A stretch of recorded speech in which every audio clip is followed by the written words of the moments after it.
Hi, everybody. This is Dr. Lorn Allison with the MasterTheBody.com podcast. And today I'm flying solo here to answer a few questions that have been sent in. First question. I have acid reflux and I don't want to keep taking antacids. What do I do? Okay, not your real name, Sheila. Sheila, here's what you need to look at. One of the major things I found from a clinical perspective is people not being tested for infectious agents. This is a major tenet in something like functional medicine, but it certainly existed long before functional medicine was a thing. And the main thing is that you're getting tested for any type of infectious agent or parasites that can affect the stomach, such as H. pylori, blastocystis, a variety of other types of parasites, cryptosporidium, and or molds and fungus as well. These things can all cause major problems with digestion, not to mention bowel movements, bloating, and all of the above. So that is a major thing that we approach for people with these types of symptoms.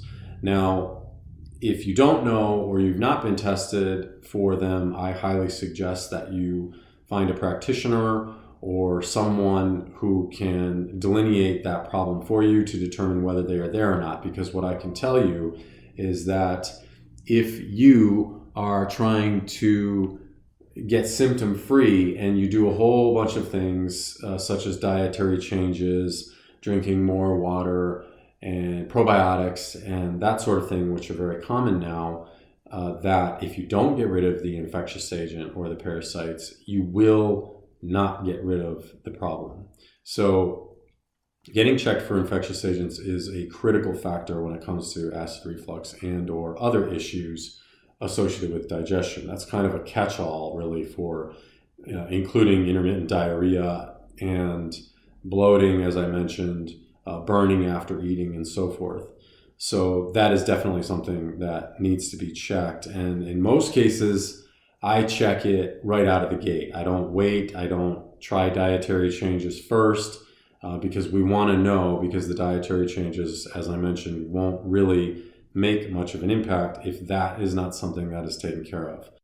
So the next tier of this problem with the acid reflux is dietary, which I know seems very commonsensical, but a lot of people don't realize that certain types of foods or food combinations can certainly do this. And the biggest causation that I see with acid reflux, it can be at any age, but it is particularly predominant as people get older because of changes within their stomach function or stomach acid, is that the diet does not have enough high water content vegetables in it, primarily. Fruits are important too, but most of the time people don't realize if they combine fruits with grains or high carb vegetables such as carrots, they don't seem to digest them very well. And there's other reasons besides stomach acid for that, such as sensitivities. But for our purposes in terms of answering this question, the main thing would be that you are consuming high water content vegetables with something along the lines of, say, pasta or even meats, like ground meat or steaks, or it doesn't really matter what the protein is as an animal protein. If you want to digest it better, you are going to need to consume high water content vegetables with it. And that, of course, comes down to primarily the green vegetables such as celery, cucumbers, even leafy greens, because they can be very, very beneficial in aiding digestion. And we've had a number of cases in the clinic where patients, all they did was switch the dietary concept to a high water content celery, cucumber, or leafy greens and stuff when they were eating some type of concentrated protein or starch. And they found that that alone made a huge difference in terms of how well they seem to process a meal. Now, one of the things I wasn't planning on talking about was chewing. Many people do not chew their food well enough. And so the old concept of, I wouldn't say necessarily 30 times chewing it, but it's very good practice to become conscious of how much you're chewing your food because it makes it immeasurably easier to digest when you break it up and mix it with your saliva. And I would like to address, as part of the answer to this, water consumption, because there's an awful lot of ideas and concepts being thrown about how much water, how frequently, and so forth. And it is true that from a statistics standpoint that people are dehydrated en masse. Now, a lot of people are very conscious about this because of the current health movement and dietary movements, and so they are sipping more water, and it does help significantly. There are other factors that go into that, such as sodium retention and whether or not you can retain the water because of sodium. And I can tell you from labs, many times we find people actually being low in sodium. And so this becomes an issue because then they're not retaining water in a lot of cases the way they should. There are other factors that go into that. And I wouldn't say that everybody who's got low sodium is having a problem with water retention, but certainly they can go hand in hand. And of course, people can be dehydrated with no other issues with respect to sodium or other mineralization, but it can certainly cause them problems with respect to acid reflux. Now, the interesting thing about this, and this is still something that is not well known at all, and that is for the average person who's having a bout of reflux, that they can drink. It takes usually quite a bit of water. It could be, 3, 4, 5, 6 glasses of 8-ounce water, and you will actually flood through the stomach and push through anything that is actually triggering the acid reflux. So it seems kind of absurd, but and it certainly isn't comfortable to drink that much water. And there can be problems with that. So if people decide to do that, I always tell them, look, just do it at a time when you can keep running to the bathroom, because it is not good to retain that water if you're drinking that much in a short period of time. But it does seem to make a very big difference, or it can actually knock out the average bout of reflux in a very short period of time. So that is something to consider, although I am not a fan or an advocate of saying, drink 6 glasses of water in a row very quickly, because I think that there are some problems with that, and certainly can be problems with it if you retain it and you don't go to the bathroom as soon as the urge presents itself. And a quick aside to this, coming back to the high water content vegetables, is that there has been some research that suggests that people actually absorb the water from the fibers in fruits and vegetables better than they absorb water by drinking it. Now, there's subtleties to that, and I don't want to get more into it other than the fact that it iterates the idea that eating vegetables, high water content vegetables, is a very good way to get water into your system. And there's a lot of other uses, obviously, as the fiber passes through your intestines, and benefit that comes from consuming those vegetables outside from the water, obviously. There is another factor that is not talked about a lot, and that's hiatal hernias. Now, a hiatal hernia can potentially cause problems even at a very, very subtle level.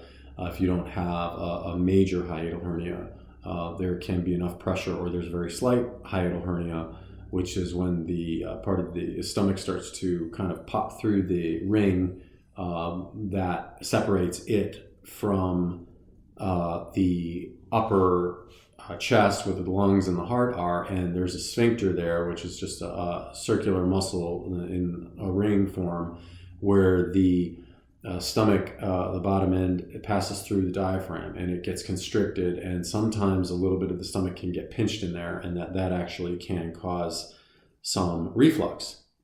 Now, there are ways to deal with that besides surgery if it is slight. But it's difficult to note sometimes whether a person has one or not unless they have some imaging that they've got already that shows that they have it. It's fair to say, too, that it can be manually palpated. Not that you can feel the hernia directly, but you can feel the additional pressure coming through the abdominal wall from that tension around the area. And so anyone who's familiar with viscera and the abdominal structure knows that there's no free space inside the abdominal cavity. So when there's additional pressure being put into a certain region, that it can cause kind of a soft pressure around the area that can be palpated, although you cannot tell directly that, yes, this is a hiatal hernia, but you can certainly say, well, this is a possibility. Maybe you should get the appropriate imaging to find out whether or not this is actually the case. So part of the answer to that question is, okay, well, if I'm doing the dietary changes and eating more high water content vegetables with my food, and I'm still having problems, I went and got checked, and I either did or didn't have parasites and went through the protocol to be treated for that, or infections like H. pylori, and now that's no longer an issue. What do I do next? Well, okay. Yes, some people have heard of this concept of SIBO, but you can have a dysbiotic gut environment, and that can cause additional problems aside from having had an infection, parasites or other types of infectious agents that either are part of that dysbiosis or a cause of the dysbiosis, and so that would need to be dealt with as well. Now, people do it various ways with that. They may use enzymes or probiotics, a lot of gut flora, fermented foods. All these things are very helpful.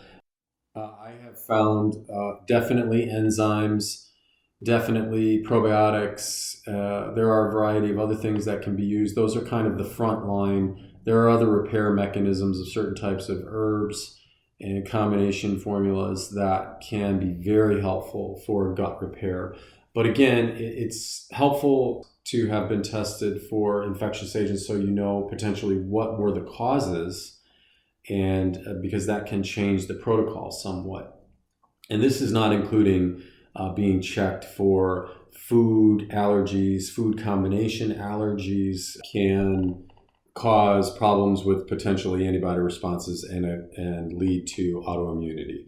This is a very deep field, so I don't want to get into it here, but the point is that there are a lot of potential factors going on, and so if we were talking about just generalized use, diet, and supplementary ways to approach this, that is what I'm talking about here. So enzymes and probiotics have been very successful in treating these types of issues, not necessarily infectious agents, but in terms of helping with repair, taking the pressure off of the digestion so that things can get better at a faster pace.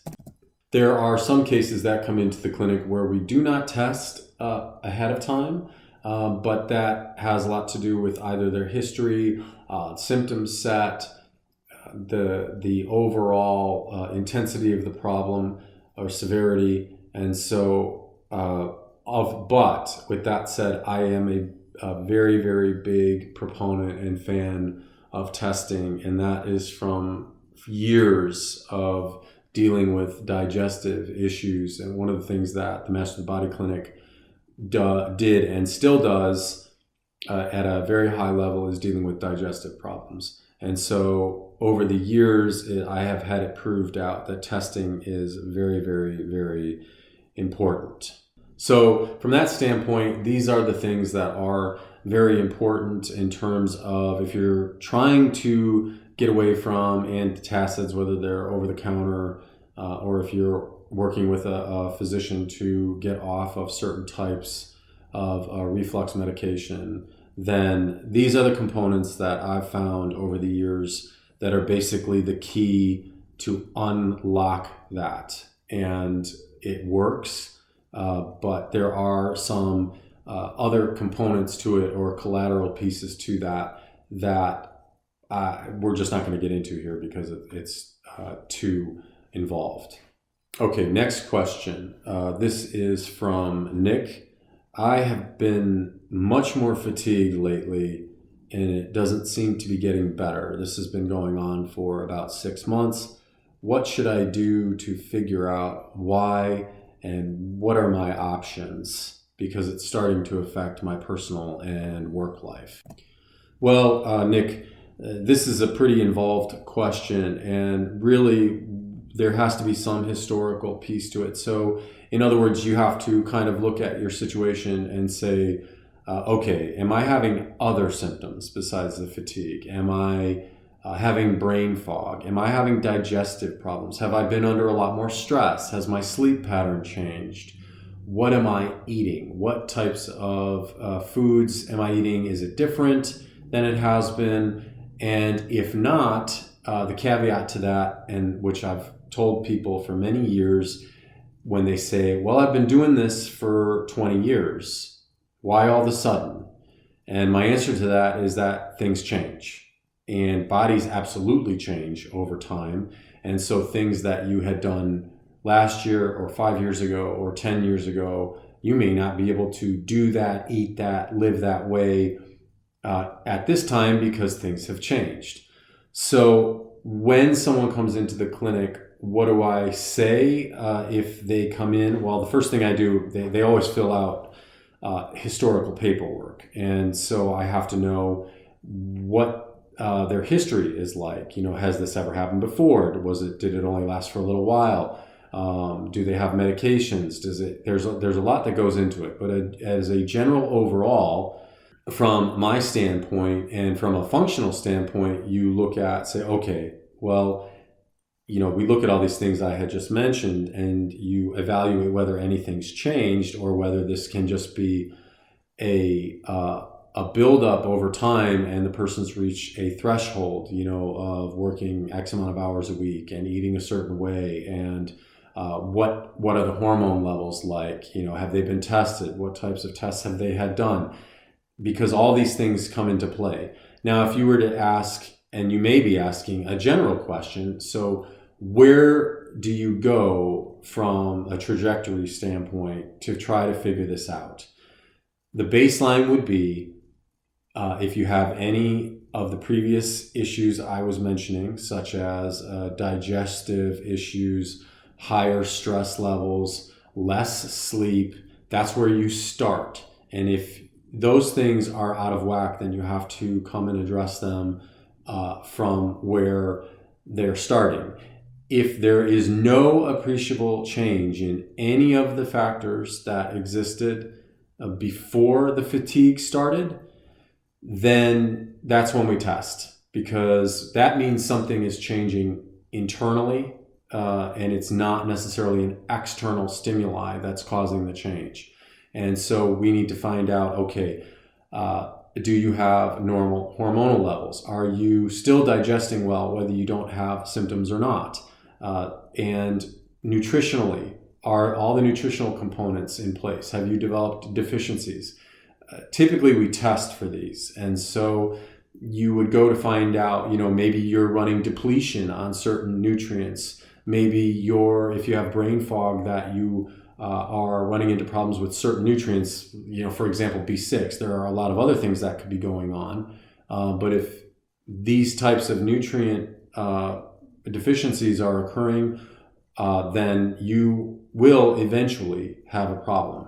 And so we try to evaluate all those things. It's very difficult to blanketly say to anyone, oh, take this, or one thing that's real popular right now is B12. Well, B12 may or may not help you with energy. It depends on other factors, because B12 ends up being a nutrient that has to play nice with other nutrients. And so how that is affecting you, or are there other types of nutrients that you need because you're having mitochondrial issues in the cells? So there's a lot of factors, but the main thing I would say that you need to do is go to someone who's qualified to look at your history and start figuring out some of these things like nutrient issues or any other symptoms that you may or may not know you even have yet because you're busy living your life.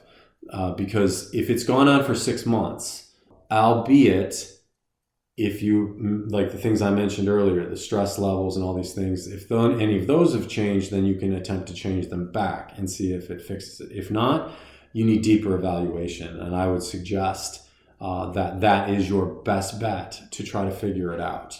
And in addition to that, aside from the nutrients, you're looking at, like I said about hormones, glandular issues. Thyroid's always been a very well-known gland with respect to fatigue issues. But it is not by far the only thing. And so a lot of people can have fatigue and have virtually no issue whatsoever with the thyroid. They could have no issue with their digestion, even though we know that digestive issues can play a huge factor in fatigue, but in a way that you wouldn't even necessarily know you have a digestive issue or an imbalance in the gut flora or the microbiome, which is becoming much more popular to talk about. So hopefully that helps, but that is absolutely the way I would approach it. Oh, and as I'm thinking of it, Nick, exercise. If there's been any change in your exercise pattern, if you have an exercise pattern and so forth. So you get the idea. If you would like more delineation on that, you can certainly send us another question or set up an appointment with someone who's qualified to evaluate this for you. Thanks for the question. I hope that helps. Next question. I am a late 20s female training about 10 hours a week. I do both mixed cardio and weight training, but my sessions are very difficult, generally speaking. And I've noticed that in the last 3 months that I'm having a really hard time staying motivated and just running out of physical energy to do the exercises. What should I be looking at to figure this out? I've done a lot of searching online, but I'm just not getting where I need to be. Okay, this question was submitted from Dawn. Dawn, if you're working out that much as a female, there are very specific things that need to be looked at. Again, looking at history, your history, health history, etc., and then probably being tested with a CBC Met panel to make sure that you are not burning out or that you potentially have anemia. That is, to be honest, probably the very first step I would take because this is a very, very common thing with women particularly who work hard and work out very hard.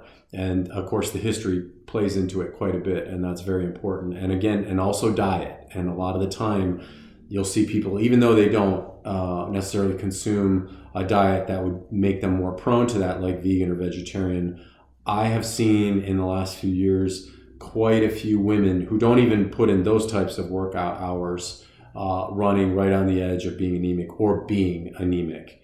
And so this is the very first thing you would look at.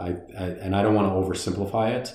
There can be a lot of things there, but you didn't mention whether or not you're taking supplements and so forth. All of these things kind of come into play and can be very important. But I can tell you just from a clinical standpoint that is the very first thing that we would look at because it is usually the most common cause. So again, more information is always better, but you would need to see a qualified clinician who can determine that for you. It's a really big deal, I think. I've seen quite a few people who don't have that or young women who don't have that issue, but we are seeing a lot more prominence in terms of young women and cycle issues and exercise and glandular problems, digestive problems, thyroid issues, anemia, and so forth. So I don't want to understate, what can be going on there, but you definitely need to be tested and tested adequately for that because you don't want to waste time playing around and, taking certain supplements and just waiting to see what happens. This is a case where blood work is important. So I hope that helps. I would like to be able to give you, more information on that, but I need more information. So I appreciate your question. I hope that helps. But if I were you, I would honestly go and get some lab work done. That is it for this podcast. That was kind of a rapid fire, and I hope I wasn't talking too fast. I was trying to get through it as quickly as possible. But please, anyone that hears this that has questions or additional questions, this is going to start going to the Ask Holistic Doctor podcast, and hopefully we can bring as much value to you as possible based on the information that you send us. So for today, this is Dr. Lorn Allison with mastersofthebody.com, the podcast. Checking out, and we'll talk to you soon.